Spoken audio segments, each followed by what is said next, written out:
Welcome to bird media. నేను మీ పవన్ కృష్ణమూర్తి.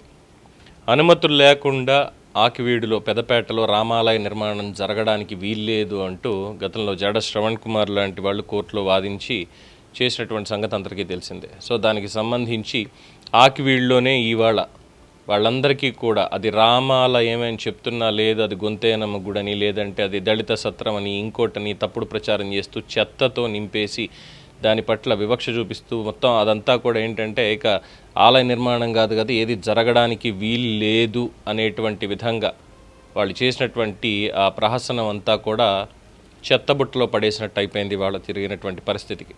వాళ్ళు నమ్ముకున్నటువంటి పార్టీ సభ్యులు కూడా ఇవాళ రామాలయానికే ఓటేశారు.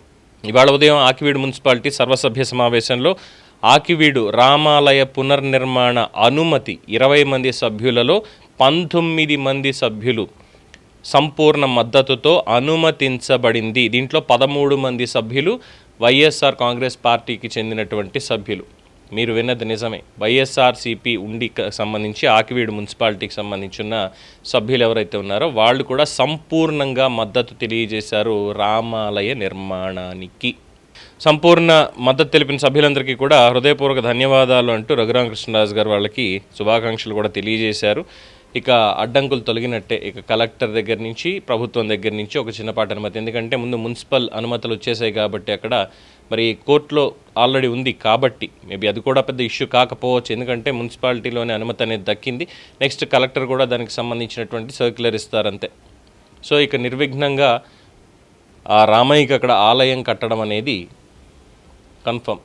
అండ్ రెండోది ఇంకొకటి ఏంటంటే ఇవాళ జరిగినటువంటి దానికి ఒక ప్రశస్తి కూడా చెప్పాలి. ఇవాళ అంటే ధర్మం వైపు వెళ్తుంటే ధర్మమే జరుగుతుంది అనేది ఇది తార్కాణమేమో అని అనిపిస్తోంది. ఇవాళ జగద్గురు ఆదిశంకరాచార్య జయంతి మనందరికీ కూడా చాలా పవిత్రమైనటువంటి రోజు. ఆదిశంకరుల జయంతి సందర్భంగా ఇవాళ ఆకివీడులో ఆ రామాలయ నిర్మాణానికి మున్సిపల్ అనుమతులు రావడం, సంపూర్ణ మద్దతు ప్రకటించడం అనేది ఇది నిజంగానే ధర్మ విజయం కిందే భావించాలి. దీనికి సంబంధించినటువంటి అప్డేట్స్, మరిన్ని విషయాలు దీనికి సంబంధించి రఘురామకృష్ణరాజు గారు మీతో పంచుకుంటారు. చూస్తూనే ఉండండి ది బర్డ్ మీడియా.